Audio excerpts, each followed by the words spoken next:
Hello everyone. Very good evening to all of you. Am I clearly visible, audible? Everything is good to go? Can we start the session? Uh, Let me check. Give me a second. Can you write down something in the comment box? Thank you. Thank you, Soumya, for responding. Thank you. So welcome you all for today's session. And today I'm super excited because after many days, we are going to study pharma, right? So in pharmacology, we are going to continue our integrated modules, right? We have started GIT. We have completed entire GIT disorders in the pathology. We have completed entire GIT infections and microbiology. And now it's time to study GIT drugs. And as it is one of my favorite topic in pharmacology, so I'm very excited to teach you this. Hopefully you will also like this topic after the session. Let me share my screen with you quickly and let me continue. I guess you can see my screen also, right? So let's start it. So as I told you, in this batch, the Prof Buster Live Progenitor batch, the highlight is integrated modules. We have completed integrated CVS, we have completed integrated respiratory system, and now today we are going to complete integrated GIT. This is the third system we are going to complete, people. Out of the 9, 6 more to go. Okay, quickly we will complete that also. So we take one system and we read that system from patho also, micro also, and then pharma also. So yeah, we have already done GIT from the pathology. In pathology, we have seen all the GIT disorders, right? We have already completed microbiology. In microbiology, we have completed all GIT infections, the bacteria also, viruses also, parasites also. There is no fungus in the GIT. Few bacteria were pending, but I have already uploaded the recording. I guess you have watched that. So nothing is pending from my side in the patho as well as micro. So today we are going to start pharma. And here I am going to teach you the drugs, the GIT drugs, right? So let's start with the pharmacology, gastrointestinal drugs. So today is pharma session and we are going to start this topic, that is gastrointestinal drugs. Now in gastrointestinal drugs, basically we are having 4 chapters over here. The biggest among them, most important from exam point of view, from MCQ point of view, and most conceptual among them is drugs for peptic ulcer. I will start with that only. Many questions come in your exam. I mean, frequently you get long question from this topic or you get many MCQs and short, very short also. Okay. Second is drugs for GERD. We will complete that also. After that, the third topic is anti-emetic drugs. I mean, you can say the drugs for vomiting, anti-emetic drugs. And last is diarrhea and constipation, which is not very important, but for the sake of completion, we will do that. But ultra important among them, if you mark one, it will be peptic ulcer. Second most important among them is anti-emetic. Rest 2 are small chapters. GERD is very small and diarrhea, constipation are very small. Just you see the mechanism of action of these drugs, that will be sufficient here as well as here. But in peptic ulcer and anti-emetic, you have to go in the detail, right? So let's start it. Today I will be able to complete peptic ulcer, GERD and anti-emetic. Let's see if the time allows, we can continue this also. Let's see how much we can do. So let's start with the first chapter here. The very first chapter, drugs for peptic ulcer. Let's start it. Can I start? But can you understand the drugs for peptic ulcer until you don't understand the pathophysiology of peptic ulcer? You can't understand. So you know my way of teaching pharmacology. You can't understand pharma unless and until you understand patho. You can't understand patho unless until you understand physio. So all the subjects are integrated, interrelated with each other. And that is the meaning of integration. So peptic ulcer we have already seen in pathology. Quickly in 5 minutes or 10 minutes, we will revise the pathophysiology. Pathology I already taught you. Okay. We will revise that in 5 minutes. But I want to teach you the physiology of gastric secretion. You can't understand peptic ulcer unless until you don't know the physiology. How does HCl get secreted in the stomach? If you understand that now, reading drugs will be fun for you. It will be super easy, very easy for you. You can understand at which step we are blocking. Which drug is blocking HCl secretion at what step? You should understand all the steps first. Then quickly we will block the steps, right? So let's start it. Okay, so first I am teaching you the pathophysiology of gastric secretion, gastric acid secretion, HCl secretion in the stomach, and how does peptic ulcer occur. If you understand the pathology, if you understand the physiology, then you can understand the pharmacology drugs very easily. Okay, so let's start it. Before understanding the drugs for peptic ulcer, of course, you must understand peptic ulcer. Then you will understand the drug. But before understanding peptic ulcer, you must understand what is ulcer. Who will tell me what is ulcer? You know, in our entire GIT, what is entire GIT? Starting from mouth, from esophagus till anus, the entire GIT. In the GIT, we are having three major organs. We are having esophagus, stomach, and intestine. Small intestine as well as large intestine. The entire GIT is lined by 4 layers. I guess everyone know what are the 4 layers. We are having mucosa, submucosa, muscularis propria, and serosa. GIT is a luminated, system. The complete GITs have a lumen, and the lumen wall is lined by the 4 layers. Okay, mucosa, submucosa, muscularis propria, and serosa. You can see these are the 4 layers. Everyone knows this. If there is a breach in mucosa, appreciate the breach. If there is a breach in mucosa, that is known as ulcer. I hope you got it. So what is the definition of ulcer? Say the definition of ulcer, people. Say, ma'am, breach in mucosa. So ulcer always start from mucosa. Okay, ulcer always start from mucosa. First it start because there is a breach in the mucosa. So this portion is known as ulcer. Gradually it deepens. It can go in the submucosa, it can go in muscularis propria, it can deepen. If it involves the serosa, it will known as perfo. So ulcers can lead to perfo. Okay, the complication of ulcer can be perfo, but ulcer always start from the mucosal side. I hope you got this concept. So what is ulcer? Ulcer is breach in mucosa. See here the mucosa is continuous, and see here the mucosa. Appreciate the breach in mucosa, and this portion is known as ulcer.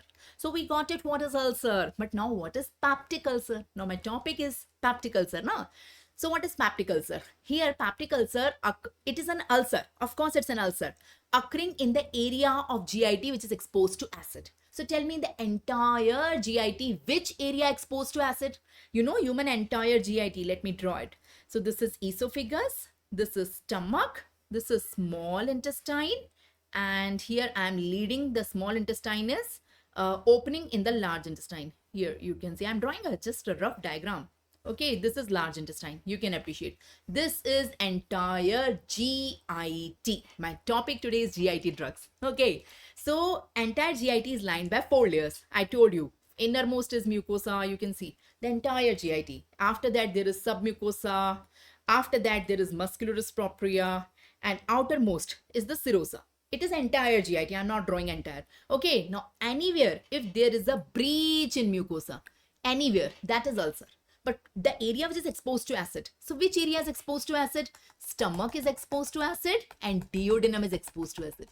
Only 2 organs are exposed to acid, people. One is stomach. Okay, of course, acid is formed in stomach. HCl, I'm talking about HCl. And second is duodenum. The same acid which is formed in the stomach, it is carried forward in the duodenum. In the duodenum, it is neutralized by the alkaline secretion of the intestine. But in the duodenum, there is also acid.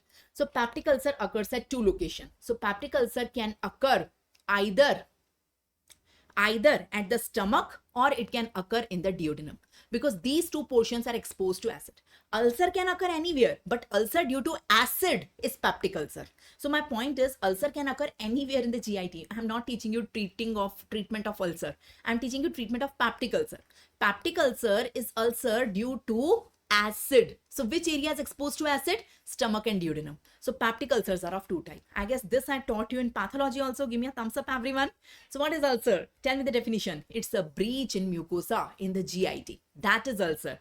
What is peptic ulcer? So peptic ulcer is the ulcer. It is an ulcer to the area which is exposed to acid. That area. And how many areas are exposed to acid? 2 areas. Which 2 areas? Stomach and duodenum. So there are 2 types of peptic ulcer. What are the 2 types of peptic ulcer? The 2 types of peptic ulcer is gastric ulcer. This is gastric ulcer and this is duodenal ulcer. In pathology, I taught you the most common location also. What is the most common location of gastric ulcer? I taught you. What is the most common location of duodenal ulcer? In duodenal, is it first part of duodenum, second part or third part? In the stomach, is it in cardia? Is it in fundus? Is it in body? Is it in pylorus? Is it in antrum? Is it on lesser curvature? Is it on greater curvature? I am not revising it. You just see my lecture there. I'm just telling you I have taught you this also there. Okay, got it? What you are asking, Krishna? Ma'am, still we can see it in 3 sides now, ma'am. No, Krishna. Which 3 sides? It is gastric and duodenal. These are the 2 sides, Krishna.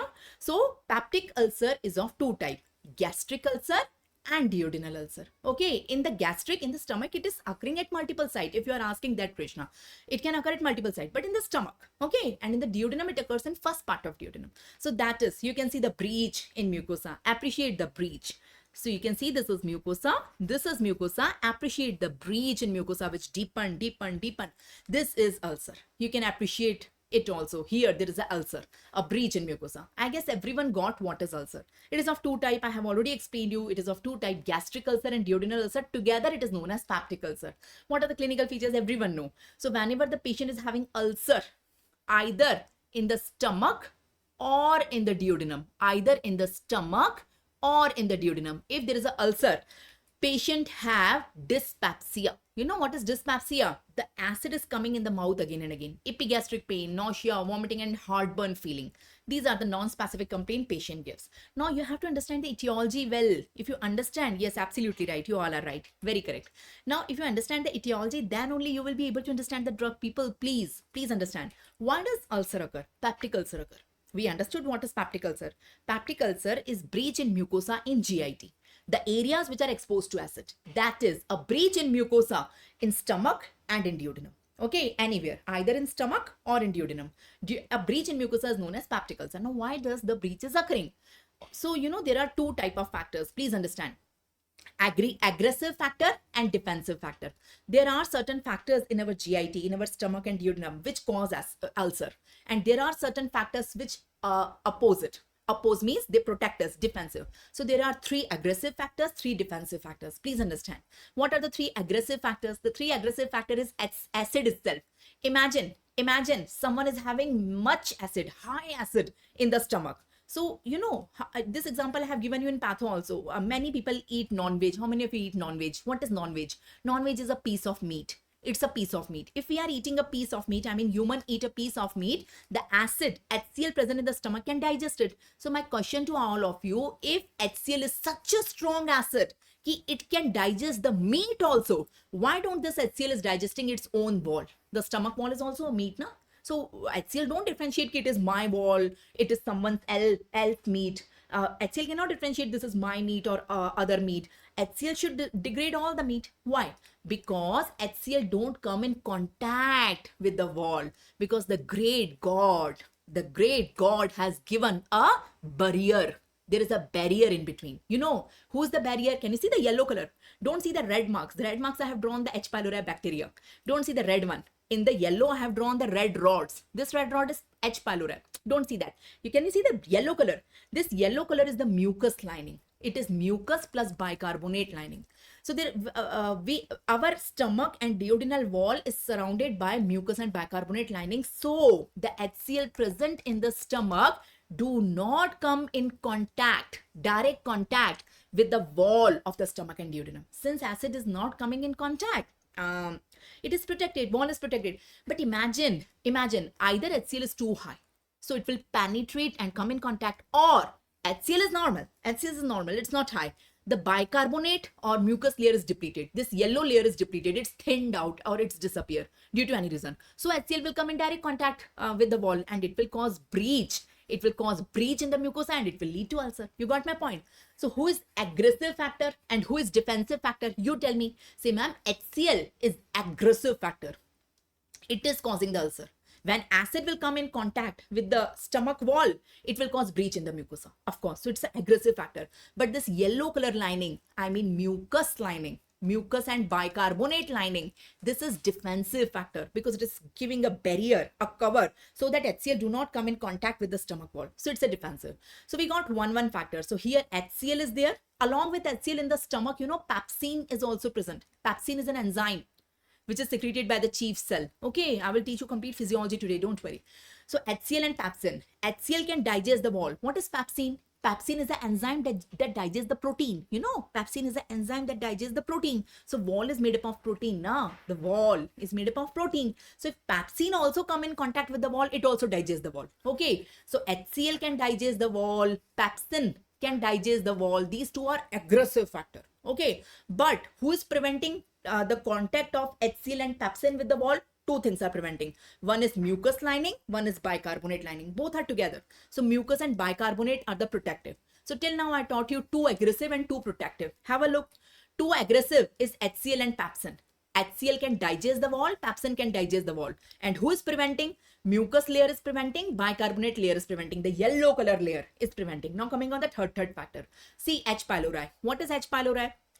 H. pylori is a bacteria. Okay, I have uploaded the recording, I guess, today only. Okay, H. pylori is a gram-negative bacteria. I have drawn this. Where does it reside? It resides only in one organ in human body. Have you watched my recording or you didn't got time yet? In the microbiology, please see the recording of the remaining GIT bacteria. I have uploaded. The H. pylori is there. H. pylori is a bacteria which remains only in stomach. Okay, so you can see this red color. I have intentionally drawn it red color. It's a gram-negative bacilli. Since it is gram-negative, it has to be red. Okay, and it is bacilli, so it is rod shaped, it's not cocci. So see, I have drawn it red rods. These are small red rods which remain in the mucus and bicarbonate layer. So you can see the red rods, it's the H. pylori. You know, in India, 40 to 50% population have it, but maybe I'm having it, but it's asymptomatic sometimes, but sometimes it produces the symptoms. Okay, so it's very commonly present in the stomach. Its only site is stomach. It is present only in stomach. Where in the stomach? In the entire mucus and bicarbonate lining. See, ma'am, what does it do? What does it do? Either it is asymptomatic. If it's asymptomatic, very good. But sometimes it produces the enzyme urease. You know, urease enzyme, which will produce urea, which will produce ammonia, and that will cause, I will tell you the mechanism. Via some mechanism, it will increase the acid. And since the acid is increasing, how it will increase the acid, I will tell you. There are 2 mechanisms. It will increase the acid on one hand, and it will deplete the mucus layer on other end. So it is aggressive factor. It is increasing the HCl and depleting the mucus layer. So the third aggressive factor here is HCl. There are 3 aggressive factors. And the third defensive factor is prostaglandins. You know, so this is mucosa. Just behind the mucosa, we are having submucosa. So this is submucosa. This is mucosa. Behind the mucosa, there is submucosa. You can appreciate. In the submucosa, we are having blood vessels. So this is blood vessel. You know, blood vessels and nerves are present in the submucosa. So this is blood vessel. In the blood vessel, prostaglandin is present. Okay, this prostaglandin, when present in the blood, it stimulates these cells, the mucus cells, to produce more and more mucus lining. So it's a protective factor. It's a protective. More prostaglandin in the blood, more mucus and more bicarbonate lining. It becomes thick. The lining becomes thick. You are getting my point? So when H. pylori is present, it is increasing the acid. When prostaglandin is present, it is increasing the bicarbonate. So tell me 3 aggressive factors, 3 defensive factors. I hope you got it. Tell me 3 aggressive factors and 3 defensive factors. Say, what are the 3 factors that digest the wall, that degrade the wall, that cause ulcer? Say, ma'am, acid cause the ulcer, pepsin cause the ulcer, and H. pylori increase the acid. That's why it also causes the ulcer. 3 defensive factor, mucus layer. Okay, the yellow layer, bicarbonate layer. Okay, and third, prostaglandin level in the blood. Prostaglandin level in the blood increase mucus layer. You got my point? Normally, there is a balance between the two, is equal to. In my stomach, aggressive and defensive, they cancel each out. Okay, but imagine a human in which these are more or these are normal, but these are less. Any of these is more or any of these is less. So there is imbalance. It is known as imbalance. And this imbalance leads to ulcer. So this is the pathophysiology. I guess in short, I taught you there also in pathology. Say yes if you got it. Say yes if you got it. Oh, so this is the etiology or pathophysiology of peptic ulcer. So there is imbalance between the aggressive and defensive factor. You have seen what I have drawn here. I have drawn a balance, taraju, balance. Normally they are balanced. But if one is heavy, one is light, I mean, one is more, one is less, there is imbalance. See which one is more, which one is heavy. So aggressive factors are more, it is clearly shown, and defensive factors are less. If any of them is there, it will lead to imbalance, and imbalance will lead to peptic ulcer. So that is the thing. I hope you all got it. Okay, you can appreciate this is H. pylori, which is present in the stomach, red color rods. Now, so if acid is more, okay, it activates pepsin. You know, pepsin is an enzyme which get activated with acid only. So pepsin will be more. If acid is more, pepsin will be more, obviously. And pepsin will cause degradation of the protein, the wall protein. Wall is made up of protein. So this wall is made up of protein. So if HCl in the stomach is more, it will activate pepsin. Pepsin will also be more, and pepsin will degrade the wall. It will penetrate and it will degrade the wall. It will cause breach in mucosa, and breach in mucosa lead to peptic ulcer. I hope you all got it. Now coming on the mucosal lining. See, can you see this mucosal lining? Appreciate this mucosal lining. How many type of cells are present in stomach? First prof MBBS physiology. How many type of cells are present in the stomach lining, in the mucosal lining? Can you see? 6 type of cells are present. I guess everyone have read this. We will revise it quickly. Parietal cells, chief cells, G cell. You can see ECL cells, mucus neck cells or D cells. Okay, so you can see these cells are of 6 types. Some of them are parietal cell, some of them are C cell, chief cell I mean. Some of them are G mane gastrin. Some of them are D cell, D mane somatostatin. So parietal cell, chief cell, gastrin cell, somatostatin cell, enterochromaffin cell, ECL, enterochromaffin cells and mucus cell. This mucus cells are secreting this yellow color lining. You should know the function. What does pepsin secrete? Pepsin secrete HCl, right? What does chief cell secrete? Chief cell secrete not pepsin, I'm sorry, parietal. These are the parietal cell. Parietal cell secrete HCl. Okay, chief cell secrete the enzyme pepsin. Okay, G cell secrete a hormone in the blood, not in the stomach lumen. They secrete a hormone in the blood. The name of the hormone is gastrin. What is the role of gastrin? I will let you know. D cell secrete another substance in the blood, that is somatostatin. Somatostatin, gastrin. Somatostatin inhibit gastrin, if you know. Okay, that is the thing. And this mucus cell secrete mucus. You should know their function. You should know their function. ECL cell secrete histamine in the blood. Say their functions, people. If you understand their functions, see, please, the drugs are complicated. If you understand this physiology well, now I will just block these cells with various drugs. You have to understand these cells. How many type of cells are there? Some cells are parietal, P for parietal. Some are chief, okay, C for chief. Some are gastrin. Some are somatostatin, G for gastrin, D for somatostatin. Some are enterochromaffin cells, okay, and last are mucus cells. You tell me their function. Parietal cells secrete HCl in the lumen. Chief cells secrete pepsin in the lumen. G cells secrete gastrin, not in lumen, in the blood. D cells secrete somatostatin in the blood. Somatostatin in the blood. Enterochromaffin secrete histamine in the blood. And mucus secrete mucus in the lumen. So these 3 are secreting something in the lumen, and these 3 are secreting something in the blood. Blood means the blood vessel in the submucosa. In the submucosa, we have the blood vessel. Everyone give me a thumbs up, then only I will proceed. If you understood this cell, then give me a thumbs up, so I will proceed. And I will let you know the drugs. Now, please understand. If you got this, please understand, how does HCl get secreted in the stomach? Tell me the physiology. Have you read this in physio? How does HCl secreted in the stomach? There are 3 secretagogues. What do you mean by the term secretagogue? What do you mean by the term secretagogue? Secretagogue are the substances that stimulate HCl secretion in the lumen of the stomach. So more secretagogue, more HCl in the lumen of the stomach. Okay, so what are the 3 secretagogues? The 3 secretagogues are histamine, acetylcholine and gastrin. Now please understand. Can you see the stomach? On every step, give me a thumbs up. You got this. This is stomach. You got the lining of the stomach, mucosal lining. In the mucosal lining, you got the 6 type of cells are present. Okay, 6. They are not in a sequence. They are haphazard. Some are parietal, some are chief, some are D cells, somatostatin, some are gastrin cell, enterochromaffin cells, and the last one is mucus cell. Okay, what they are secreting where? Are they secreting something in the lumen of stomach, or they are secreting something in the blood vessel? You know their normal function. If you know this, let me take one of the cell. Let me take this cell and highlight, and let me show you the receptors which I will block with the drugs. Please understand now. I am taking this. I have drawn these diagrams for you. It is nowhere given in any book. Please understand. Listen, I am taking one of the cell. One of the parietal cell, P for parietal cell, because parietal cell secrete HCl. So how does parietal cell secrete HCl? You know that? Tell me the physiology. Suppose this cell is parietal cell. So how does it secrete HCl? There are 3 secretagogues. It is having receptors.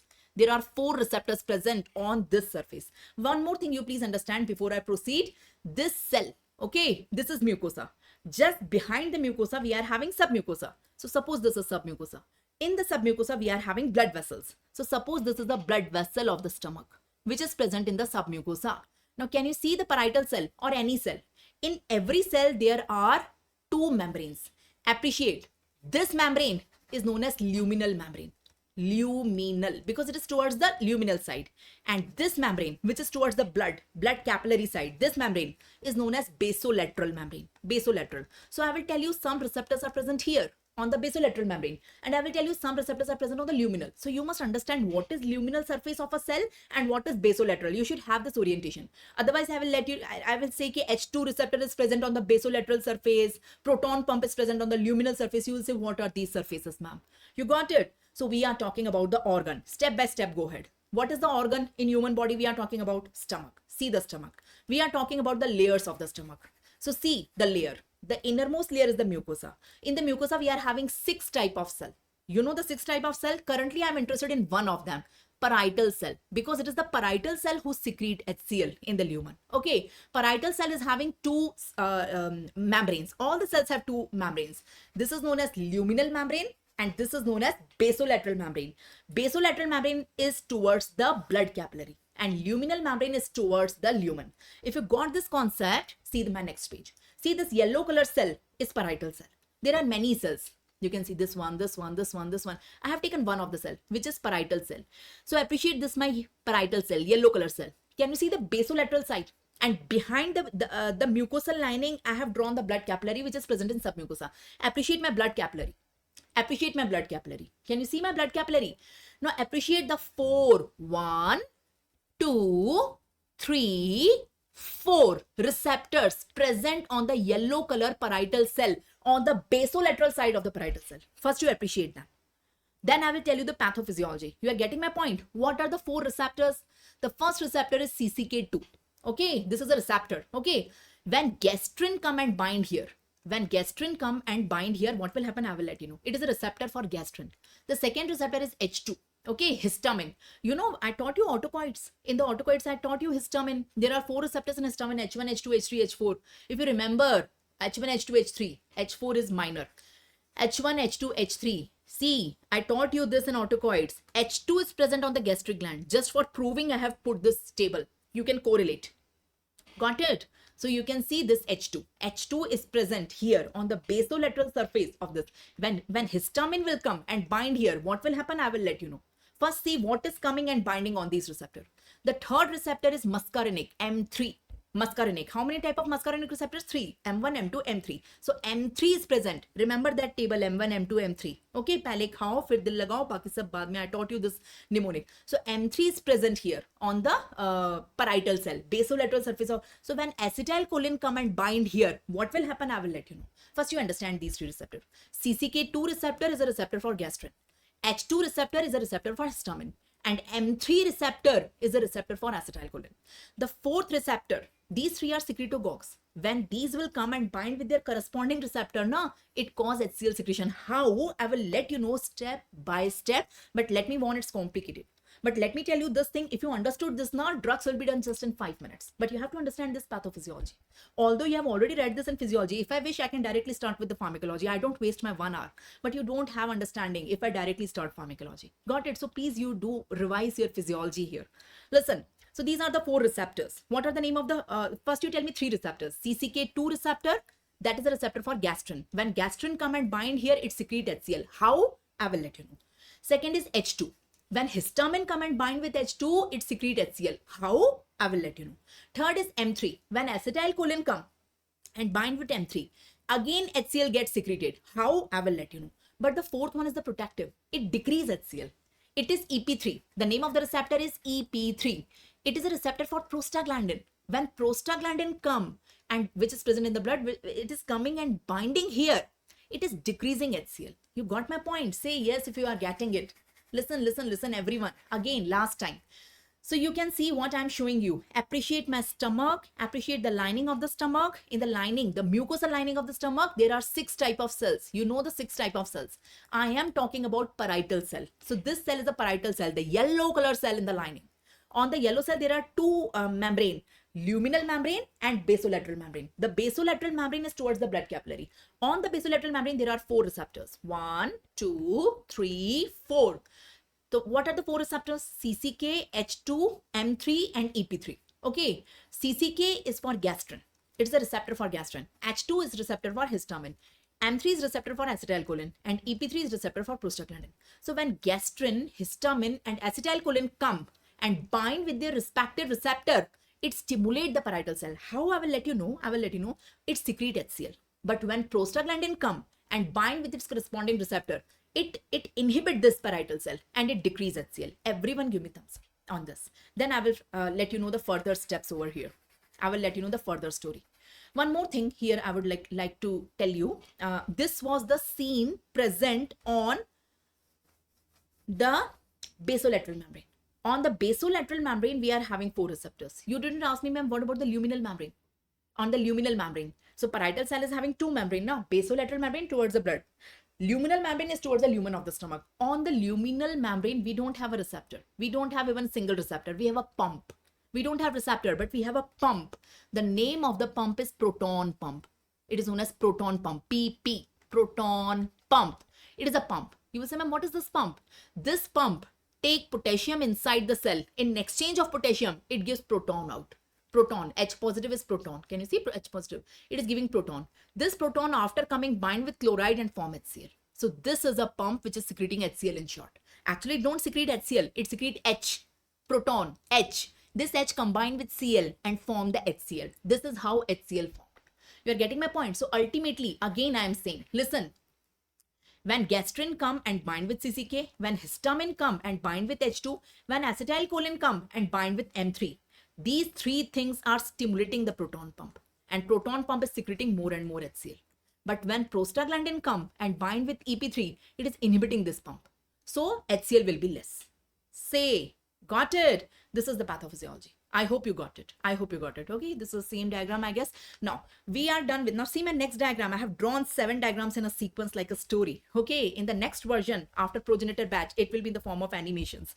So the next version will be the animation of, not this batch, the next batch. Listen, here you will understand. You can see this cell is yellow cell. That is parietal cell. I will show you 2 more cells. There are 6 cells now. I'm interested in 3 of them currently. I'm not interested in all 6. I'm interested in 2 more cells apart from parietal cell. This is enterochromaffin cell and this is G, gastrin cell. You can see. So there is enterochromaffin cell. I have shown this cell with green color. You can use any color, but on the enterochromaffin cell, we are having 2 receptors.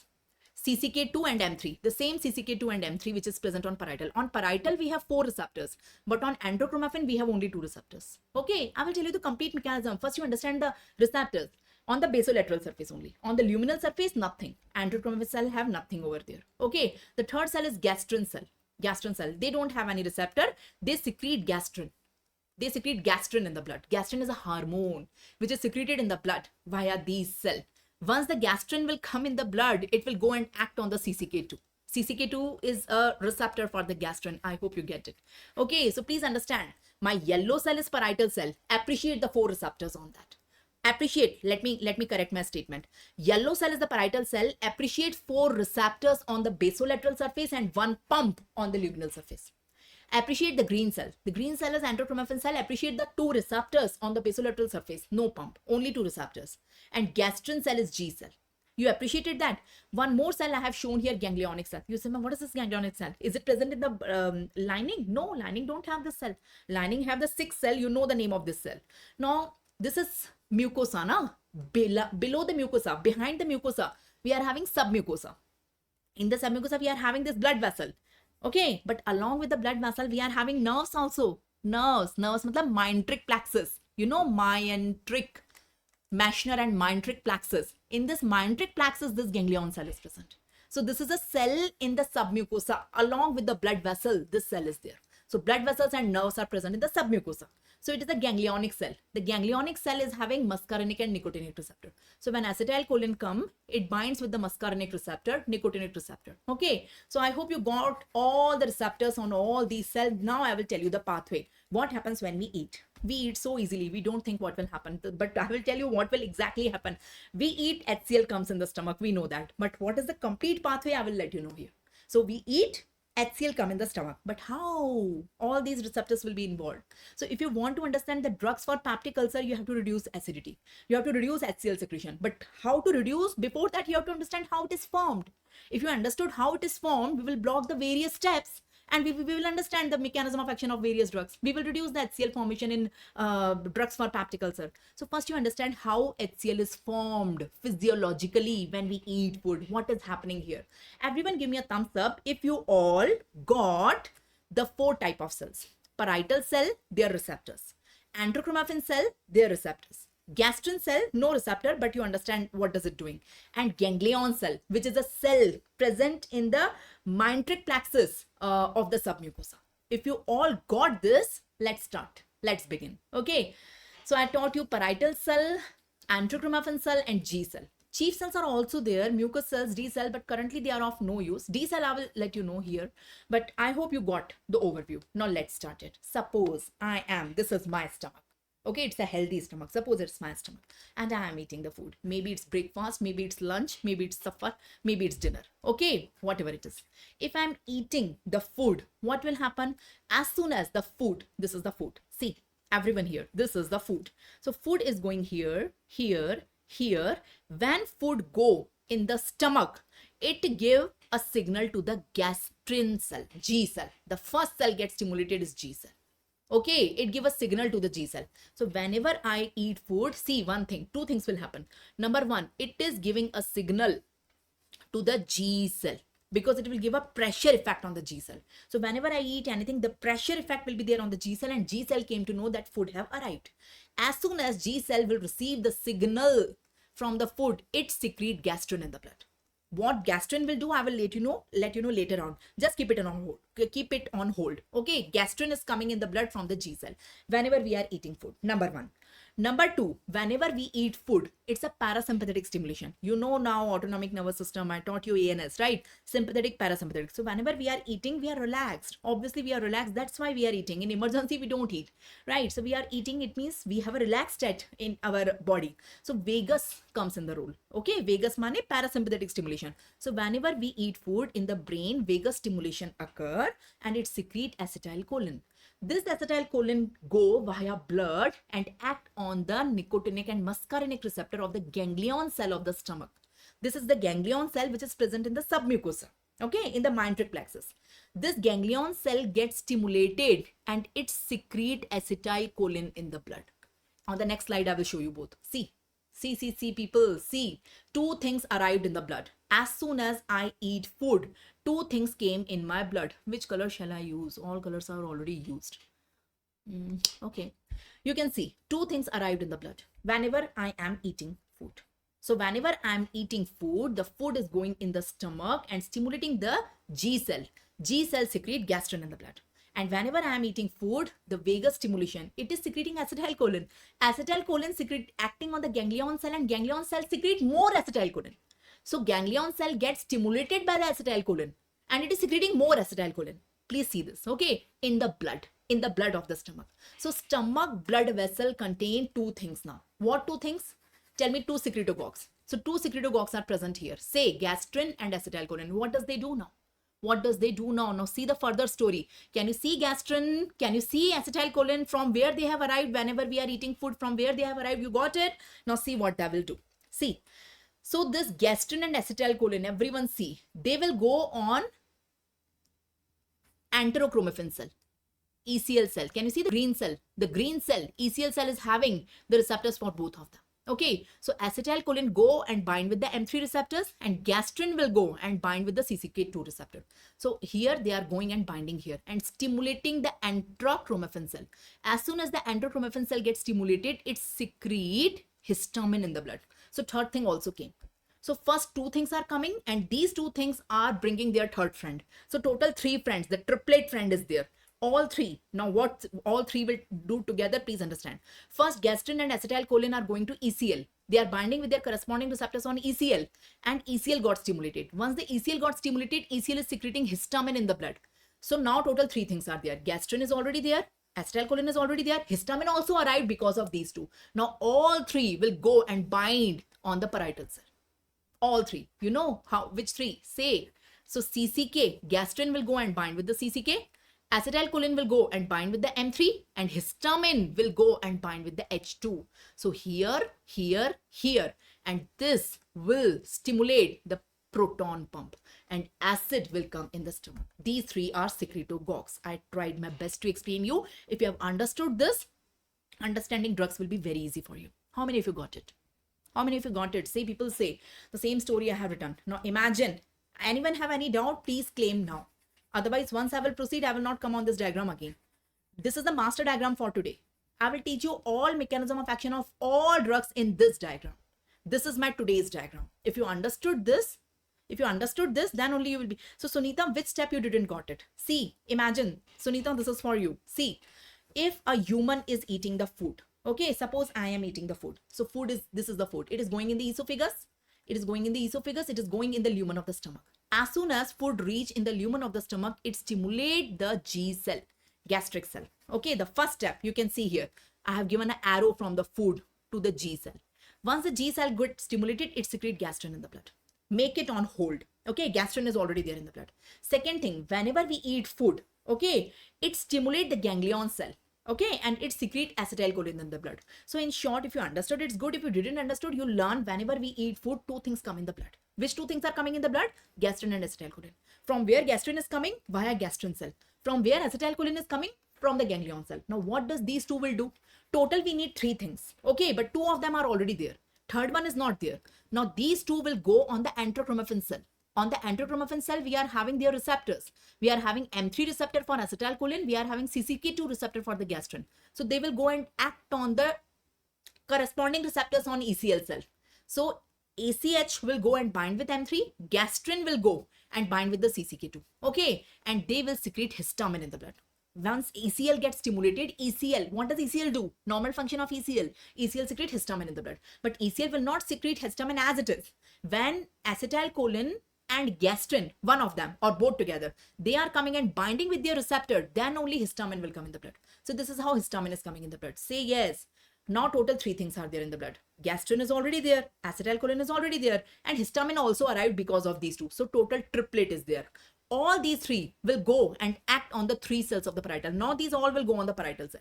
On the parietal cell, we have four receptors. Now out of four, the three of the secretagogue. So CCK2 receptor, gastrin will bind with the CCK2. Okay, H2 receptor, histamine will bind with the H2 receptor, and M3. Acetylcholine will go and bind with the M3. And what it will do, all these three receptor get stimulated. They will give the signal to the proton pump get activated, it secrete proton, it form HCl. Now you got it. Sunita, others are quiet, say something.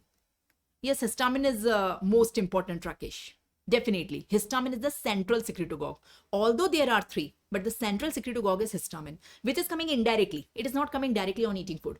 If I eat food, histamine cannot come directly. For secreting histamine, I need gastrin and acetylcholine. So when I eat food, first of all, gastrin come in my blood because the stomach wall, as soon as I eat food, the stomach wall get the signal that the food have arrived. Okay, in the stomach wall, in the entire wall, gastrin cell sense it. It is having a sensor. It will sense it. And it will secrete gastrin, not in the lumen. It will secrete gastrin in the blood. Hormones are not secreted in lumen. Gastrin is a hormone. It is secreted in the blood. Now make it hold. Okay. When I eat food, my vagus gets stimulated and it will secrete acetylcholine in the blood. So in the blood, I am having two things now. Which two things? You can see gastrin and acetylcholine. You can appreciate this is gastrin, this is acetylcholine. When I eat food, these two things come in the blood. Now they will do the arrangement for the third one. Third one, that is histamine, do not come directly. Both of them will go to enterochromaffin cell. Okay, both of them bind with the enterochromaffin cell. Acetylcholine bind with the M3 receptor. Gastrin will bind with CCK2. Once the enterochromaffin cell gets stimulated, okay, once it will secrete histamine in the blood. Histamine in the blood. Histamine is an autocoid. Okay, it is not secreted in lumen. It is also in the blood. So in the blood, I am having three secretagogue. I'm having gastrin, I'm having acetylcholine, and I'm having histamine. Now, all three will go to the parietal cell, bind with their corresponding receptor, and stimulate the proton pump, and acid will come in the lumen of the stomach. Say, people, say, respond, appreciate the effort, say something. Yes, it is best to block, Rakesh, yes, you can say it is best to block H2. Yes, you are right. But why don't you block सीधे PP? Proton pump 100 सुनार की एक लोहार की हिंदी में कहते हैं right so you block this you block this you block this you block whatever you block ultimately why don't you block this only PPI are the best drug nowadays. I'm coming on the drugs, wait a while. So that will be PPI. I will teach you all one by one. Okay, got this? Can we go ahead? H2 are on the second number. Rakesh, you can say the best is PPI, proton pump inhibitor. Yes. Let me come on that. So let me show you my next diagram. My next diagram is this yellow cell. Can you see this yellow cell? Say yes. I'm zooming this yellow cell. What is the name of this yellow cell? See, I have written P for parietal. I have done a proper labeling. P for parietal. It's a parietal cell, the yellow cell.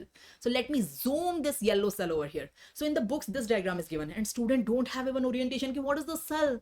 Even they don't have orientation. Which organ we are talking about? We are talking about stomach. We are talking about the mucosal lining of the stomach. In the mucosal lining of the stomach, we are having 6 cells. We are talking about parietal cell, the yellow cell. Okay, it is having two membrane, luminal membrane. Appreciate this luminal membrane, this side, and basolateral membrane on which the 4 receptors are present. This is basolateral. So this is the same cell.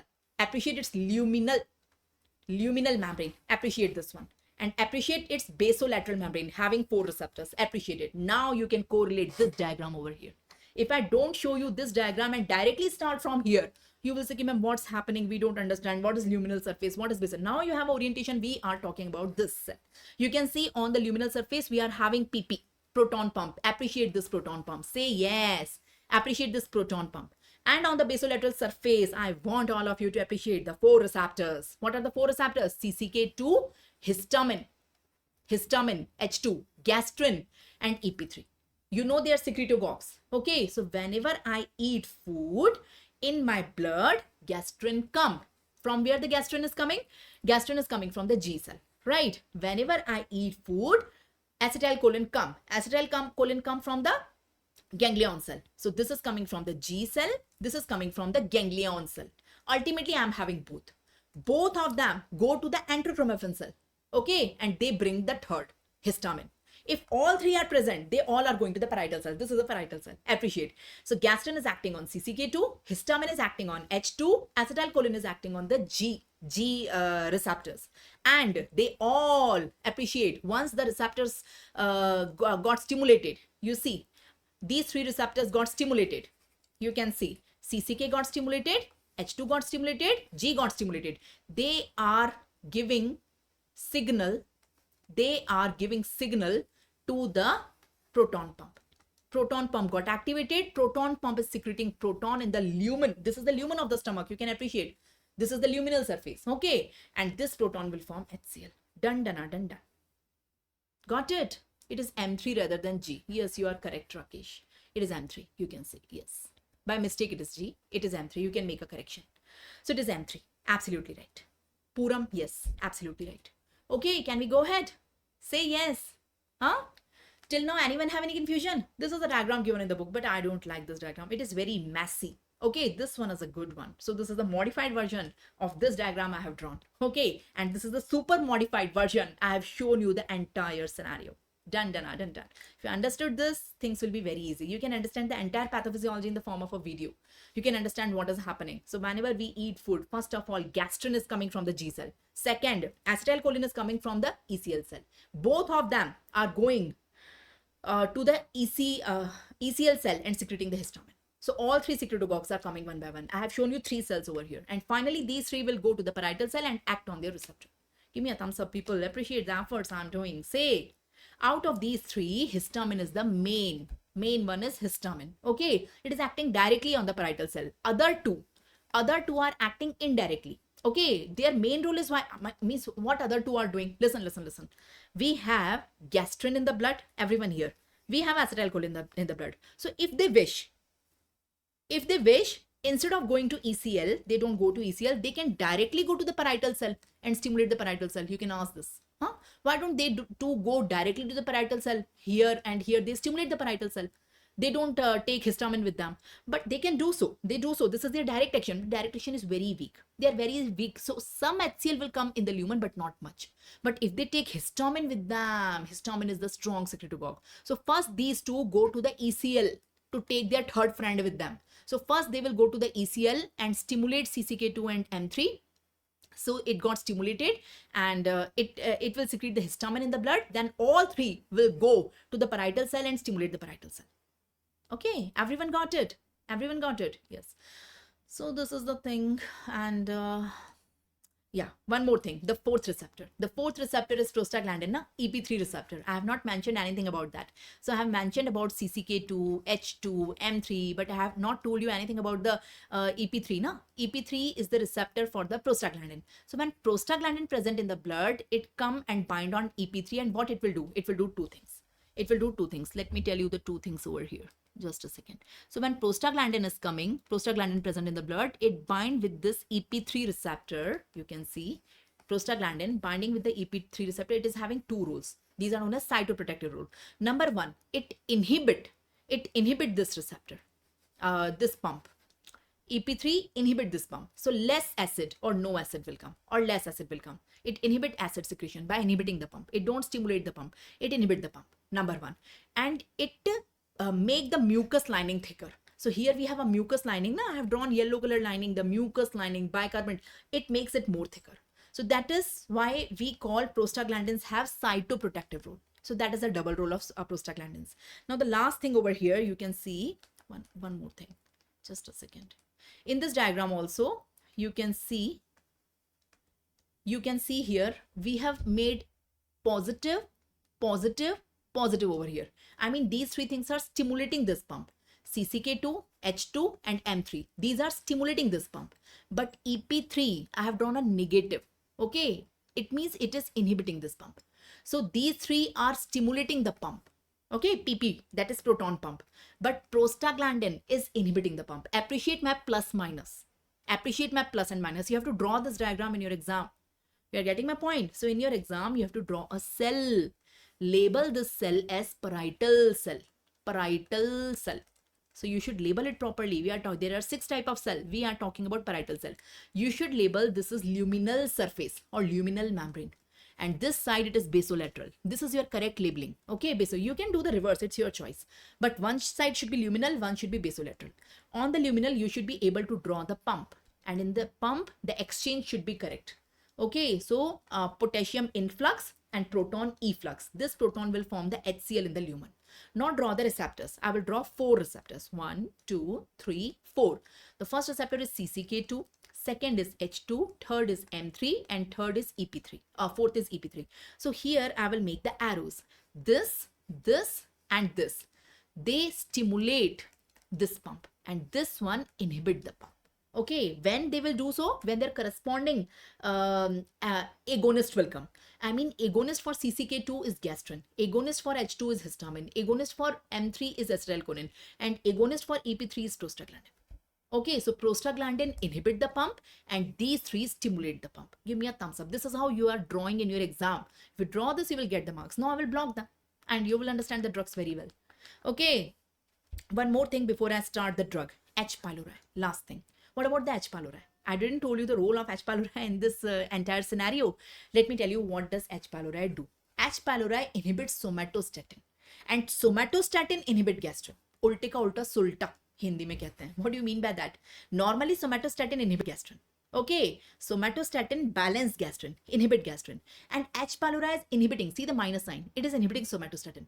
So the one who inhibit gastrin is gone. Now there is no one to inhibit the gastrin. So basically H. pylori increase gastrin. More gastrin in the blood. It will bring more histamine. More gastrin, more histamine, so more acid. How many of you got it? So H. pylori inhibits somatostatin. Normally somatostatin inhibit gastrin. Now somatostatin is gone. So there is no one to inhibit the gastrin. So it increases the concentration of gastrin. Okay, more gastrin, more acid. Okay, number one, it increases acid with this mechanism. In short, I used to say till now it irritates gastric mucosa. So this is the modified version of irritate, how it irritates gastric mucosa. So whenever H. pylori bacteria present in human stomach, it produces more acid. How exactly? This is the mechanism. So don't say now ki it irritate. Say this complete mechanism. Okay, number one. And number two, it thin out the mucus layer, the yellow color bicarbonated mucus layer. So it is increasing the aggregative factor and it is decreasing the defensive factor. So this is a double role of the H. pylori. So it is breaking the defense. Say people say yes. If you got this, can I start the drug? Can I start the drug? Everyone is ready? So some interest, yes, no, or asked out. So show some happiness. You got it. Now drugs will be very easy. Let me tell you the approach for treatment for peptic ulcer. Suppose there is a patient having peptic ulcer. Imagine You can see this diagram. Now suppose there's a breach in the mucosa. Appreciate here is a breach. Suppose here mucosa is absent. This portion is ulcer. I will call it peptic ulcer. Okay, breach in mucosa. Okay, I want to treat. Being a doctor, I want to treat this person. So what should be my approach? Say, ma'am, you can give certain drugs that reduce acid. It will be helpful. You give certain drugs that reduce acid. Number one, reduce the synthesis of acid. We know how acid is synthesized. By acid, I mean HCl. We know how HCl is synthesized. Okay, we should give certain drugs that reduce the synthesis of acid. Okay, so we are reducing the synthesis. I will let you know which drug we will give. Or else, second thing, don't inhibit the synthesis. Let it form. Let it form. You say, ma'am, let it form? Yes, let it form. Once it is formed, neutralize it. So give some drugs to neutralize it, antacid. I will let you know. So let it form and neutralize it. That is the second approach. Either you reduce the synthesis, number one. Number two, don't inhibit the synthesis, let it form. Once it is formed, neutralize it. Okay, neutralize it. Don't neutralize also. You see, ma'am, not even neutralizing. You are not inhibiting the synthesis and not even neutralizing it. So there will be much acid, no? So yes, there will be much acid, but I will protect my ulcer with a cover. I will give a shield to my ulcer. Ulcer protective drugs. So I'm doing nothing with the acid. Okay, I'm covering my ulcer with a shield, with a cover, ulcer protective drugs, so that even HCl is present in high concentration or whatever concentration, it will not come in contact with my ulcer will not aggregate it. Ulcer is already there. We are treating the patient of ulcer. If we don't decrease the HCl, we don't neutralize the HCl, this ulcer will keep on increasing in size, and sometimes it can do the perfo if there is constantly coming in contact with the acid. So either we have to reduce the synthesis of acid, or we have to neutralize it, or we have to cover the ulcer. The third approach is protect the ulcer with a layer, with a cover.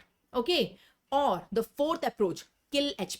pylori. Give certain drugs that will kill the bacteria over here. Can you see the red color rod? Give me a minute. Some notification is on and that's irritating. Just a second. You can hear me now? My audio is on now? I guess I'm audible. Okay.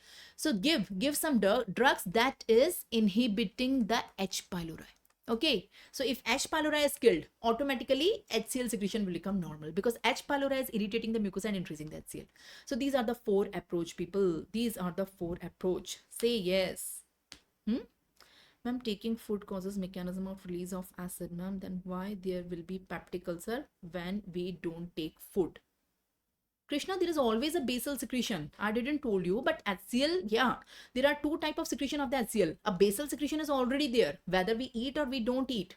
Okay, basal secretion HCl is already there. Okay, and whenever we eat, at the time of induction also occur. Both the things occur. It is not only thing whenever we are eating, acid is coming, otherwise the stomach don't have any acid. The basal acid is already there. Okay, so these are the four approach. What are the four approach say? So either we are reducing the synthesis of HCl, or we are neutralizing HCl, or we are doing ulcer covering, ulcer protection, a layer over the ulcer, or we are killing H. pylori, kill H. pylori. So these are the four basic approach, for which I will use four type of drugs. So this is the classification of drugs for peptic ulcer, the four type of drugs. What are the four types of drugs? The drugs which reduce synthesis, the drugs which neutralize acid, the drugs which are ulcer protective, and the drugs which kill H. pylori, anti-H. pylori. So you have learned the classification. If you understood the approach, you have already learned the classification. See, either inhibit the synthesis, okay, or neutralize it, or form a layer over the ulcer, or kill the H. pylori. Give me a thumbs up. Can we start the drugs one by one? So we will start with the first category. The first category is the biggest category. Okay, that is the drugs which reduce or inhibit the synthesis or secretion of HCl. First of all, I will teach you these drugs that reduce the synthesis or secretion of HCl. We are having four categories inside this category. What are the four categories? H2 antihistaminic, anticholinergic, okay, proton pump inhibitors, and prostaglandin analogs. I will show you here. Okay, so the drugs that inhibit the acid secretion, I am starting with them. So there are four categories.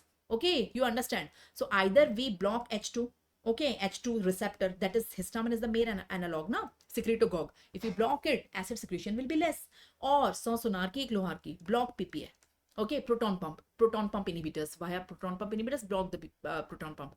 Or you can block M3 receptor, okay, which is a weak secretagogue, but you can block, that is anticholinergic. Or you can give prostaglandin analog.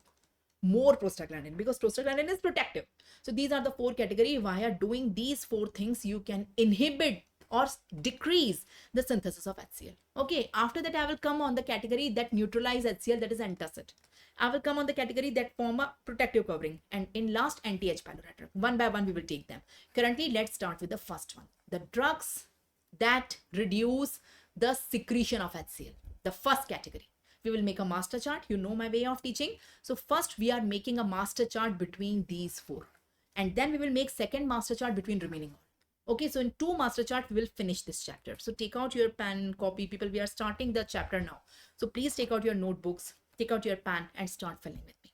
So first we will, what are my 2 master chart? Please understand that. In 1 master chart, I will teach you these drugs in a comparative manner. The main drugs, the drugs that reduce the synthesis. In the second master chart, I will teach you the remaining 3. The drug that neutralize, the drug that protect the ulcer, and anti-H pylori. In the second master chart, we will take them together. Okay, so let's start with the first category. The drugs that inhibit acid synthesis. There are 4 categories. H2 blocker, H2 antagonist, PPI, M3 blocker. These are H2 blocker. These are M3 blocker. Okay, these are PPI, proton-pump blocker. And these are prostaglandin analog. Okay, in all the categories, I will teach you the same headings. First, you should enumerate the drugs. Then mechanism of action, pharmacokinetics, uses, adverse effects, interaction if there. So are you ready? Can I start? Let's start with the first category. So I'm teaching you H2 antagonist. Okay, it is one of the drugs that inhibit the HCl synthesis. It is one of the drugs. I hope you got it. Now, what are the 4 drugs? You just tell me here what we are doing. We want to decrease HCl synthesis. We can do 4 things. What 4 things? Say, ma'am, number 1, we can block H2 receptors. These are H2. Or we can block M3. These are M3. Or rather than blocking H2 or M3, what does H2 and M3 do? H2 and M3 ultimately stimulate the PPI. Why don't you block PPI? Directly PPI. So no need to block H2, no need to block M3. Directly block PPI. PP, proton pump. So either you block H2. Okay, if you are blocking only H2, still acid synthesis can occur with other 2 secretagogue. If you are blocking only M3, still acid synthesis occur with the other 2 secretagogue. Okay, there is no gastrin inhibitor. We don't have CCK inhibitor available. Okay, so don't ask him, CCK inhibitor kyun nahi le rahe? We don't have it. Okay, so even if it is available, if you are blocking that, other 2 are still working. So use your common sense. Why don't you block this pump only? So whether it is this acid will not come. The best drug is PPI, Proton-Pump Inhibitor. Okay, so what are the 3 categories? Say, ma'am, H2 blocker, that is known as antihistaminic. M3 blocker, that is known as anticholinergic. Or the best is PPI. The best is PPI. Okay, and the fourth one is EP3 agonist. We don't give antagonist because it is having a protective role. EP3 agonist, prostaglandin analog. So these are the 4 category of the drug. You can see 3 cross and 1 agonist, 3 antagonist and 1 agonist. Say, what are the 3 antagonist or blocker? H2 antagonist, M3 antagonist, PP blocker, and EP3 agonist. The 4 category. Ultimately, HCl will not form with all of them. Okay, the best among them is PPI. Respond, got it? Can you start one by one? Let's start it. So you can see the 4 categories of the drug over here. Let's start with H2 antagonist. But the sequence will be this. First, we will block H2. Then, before blocking M3, we will, because in the market, first H2 blocker came.